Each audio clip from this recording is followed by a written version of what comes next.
legacy applications, and this is especially public safety. true for public safety. Excuse me, sorry.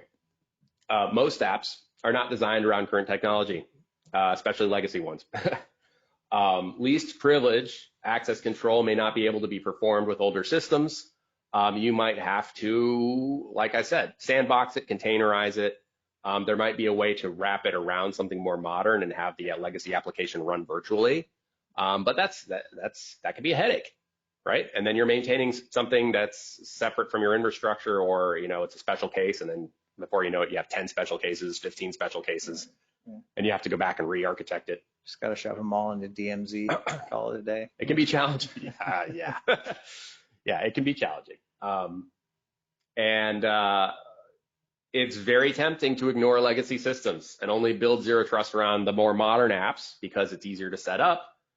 Folks might think that the legacy systems, it's just impossible, right? And in some ways, it's better to move to something, have zero trust in some places. It can be argued that it's better than having nothing, but there's also a case to be made for thinking that you're in a zero trust environment when you really aren't. And a false sense of security is always one of the nasty things that can get you as an organization, right? Yeah. Thinking that you have something implemented when in reality you do not. Yeah, it's kind of that old adage of what is it?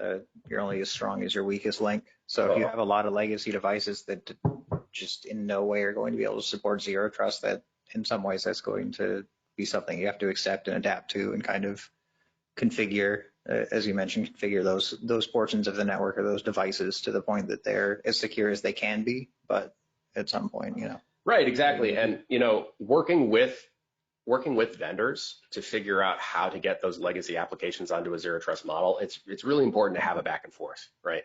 Because it's not necessarily going to be, those legacy applications are going to need to be tied into mission critical. They probably are mission critical if they're legacy and they're still in production, right? They're probably mission critical. And then you have other mission critical devices in your zero trust segment. They need to be able to talk to each other probably, right? So now you have a kind of a legacy application that's not properly zero trust in the zero trust model that needs access, maybe unilateral access to certain resources in the zero trust model. So now you've penetrated you've broken the paradigm, right? So all these things, that's why it's important to be able to work through the vendor to your specific solution. If you know you have legacy systems you need to support, dedicate some time and resources to figure it out and do it properly, and make sure that you scope it out ahead of time, because you don't want it to sneak up on you and then you thought you would be done in a week, you thought you'd be done in 6 months, and it turns out 6 months is not enough time, right? So yeah, the earlier you can identify these things, especially with legacy applications, the better. And every situation is going to be unique.